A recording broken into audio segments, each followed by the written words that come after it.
Chapitre 20. L'ambassade de Silver. En effet, juste au-delà du retranchement, il y avait deux hommes. L'un agitait une étoffe blanche, l'autre, rien moins que Silver lui-même, se tenait paisiblement à son côté. Il était encore très tôt, et il faisait ce matin-là plus froid que je ne l'ai jamais éprouvé dans ce voyage. On frissonnait, transi jusqu'aux moelles. Le ciel s'étalait clair et sans nuages, et le soleil rosissait les cimes des arbres. Mais l'endroit où se trouvaient Silver et son acolyte était encore dans l'ombre, et ils enfonçaient jusqu'aux genoux dans un brouillard épais et blanc qui était monté du marigot pendant la nuit. Ce froid et ce brouillard pris ensemble donnaient de l'île une piètre opinion. C'était évidemment un endroit humide, fiévreux et malsain. « Restez à l'intérieur, mes amis, » ordonna le capitaine. « 10 contre 1 que c'est une ruse. » Puis, élant le flibustier. « Qui vive? Halte là ou l'on fait feu ?»« Pavillon parlementaire !» cria Silver.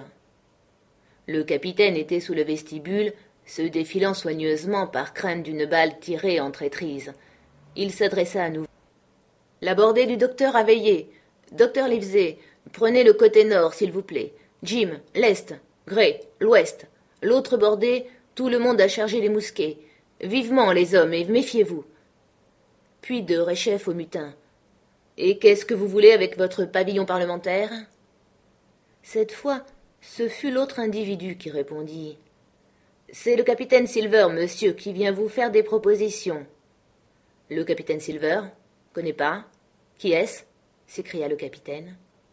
Et nous l'entendîmes ajouter à part lui. « Capitaine, ma parole, en voilà de l'avancement. » Long John répliqua lui-même. « C'est moi, monsieur. Ces pauvres gars m'ont choisi comme capitaine, monsieur, après votre désertion. » Et il appuya fortement sur le mot. « Nous sommes prêts à nous soumettre sans barguigner, si nous pouvons en venir à un accord avec vous. Tout ce que je vous demande, capitaine Smollett, c'est votre parole de me laisser sortir sain et sauf de cette palanque et de me donner une minute pour me mettre hors de portée avant d'ouvrir le feu. »« Mon garçon, » dit le capitaine Smollett, « je n'ai pas la moindre envie de causer avec vous. Si vous désirez me parler, vous pouvez venir, voilà tout.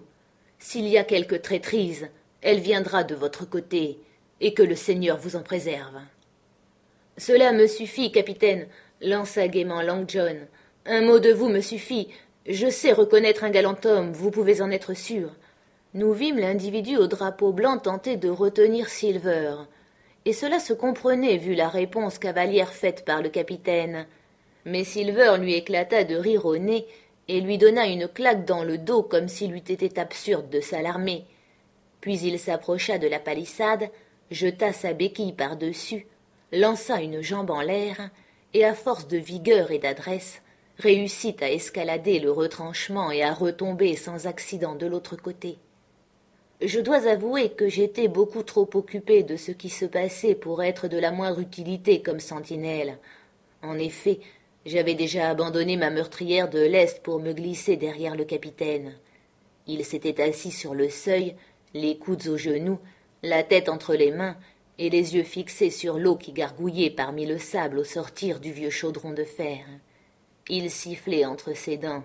« Venez, filles et garçons !» Silver eut une peine effroyable à parvenir en haut du monticule. Grâce à la roideur de la pente, aux multiples souches d'arbres et au sable mou, il était aussi empêtré avec sa béquille qu'un bateau par vent debout. Mais il s'acharna muettement comme un brave et arriva enfin devant le capitaine, qu'il salua de la plus noble façon. Il s'était paré de son mieux. Un habit bleu démesuré, surchargé de boutons de cuivre, lui pendait jusqu'aux genoux, et un chapeau superbement galonné se campait sur son occiput. « Vous voilà, mon garçon, » lui dit le capitaine en relevant la tête. « Je vous conseille de vous asseoir. »« N'allez-vous pas me laisser entrer, capitaine ?» réclama Long John. « Il fait bien froid ce matin, monsieur, pour s'asseoir dehors sur le sable. »« Eh, Silver !» répondit le capitaine. « Si vous aviez consenti à rester un honnête homme, vous seriez maintenant assis dans votre cuisine. C'est votre faute. Vous êtes ou bien le coq de mon navire, et vous n'aviez pas à vous plaindre, ou bien le capitaine Silver, un vulgaire mutin, un pirate, Et dans ce cas, vous pouvez aller vous faire pendre. Bien, bien, capitaine, répondit le maître-coq en s'asseyant sur le sable comme on l'y invitait. Vous me donnerez un coup de main pour me relever, voilà tout. Un bien joli endroit que vous avez choisi là? Tiens, voici Jim. Je te souhaite bien le bonjour, Jim. Docteur, je vous présente mes respects. Allons, vous êtes tous réunis comme une heureuse famille, pour ainsi m'exprimer. Si vous avez quelque chose à dire, mon garçon, je vous conseille de parler, interrompit le capitaine. Vous avez raison, capitaine Smollett. Le devoir avant tout, pour sûr. Eh bien, dites-moi, vous nous avez joué un bon tour la nuit dernière. Je ne le nie pas, c'était un bon tour. Certains d'entre vous sont joliment habiles à manier l'inspect. Et je ne nie pas non plus que plusieurs de mes gens ont été un peu ébranlés, voire tous l'ont été, voire je l'ai été moi-même, et c'est peut-être pour cela que je suis venu ici offrir des conditions. Mais faites attention, capitaine, ça ne prendrait pas de foi crétonnaire. Nous allons monter la garde et mollir d'un quart ou deux sur le chapitre du rhum. Vous pensez peut-être que nous étions tous complètement gris, mais je puis vous affirmer que moi, je n'avais pas bu.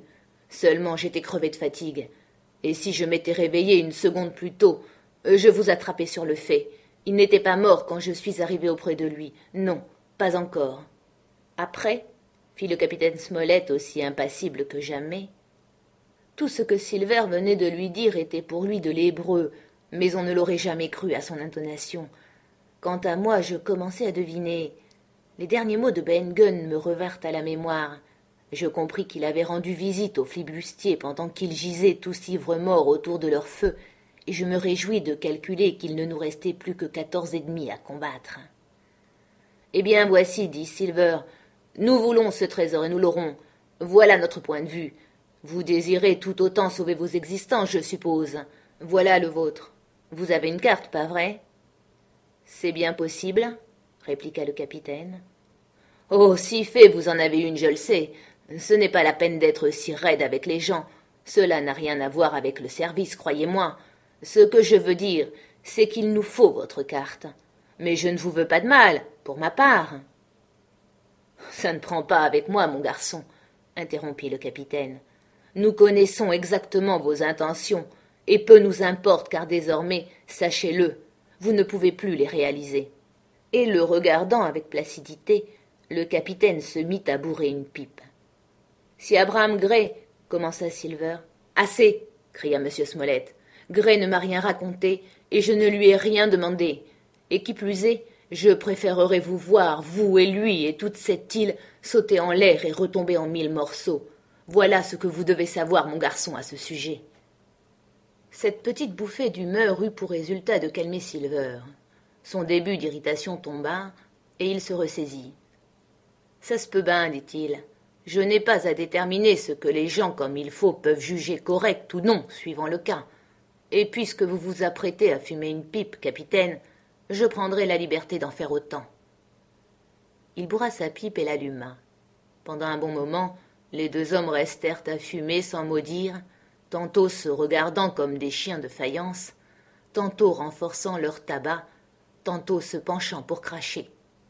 On se serait cru au spectacle. « Maintenant, reprit Silver, voici. Vous nous donnez la carte pour nous permettre de trouver le trésor, et vous cessez de canarder les pauvres matelots et de leur casser la tête pendant leur sommeil.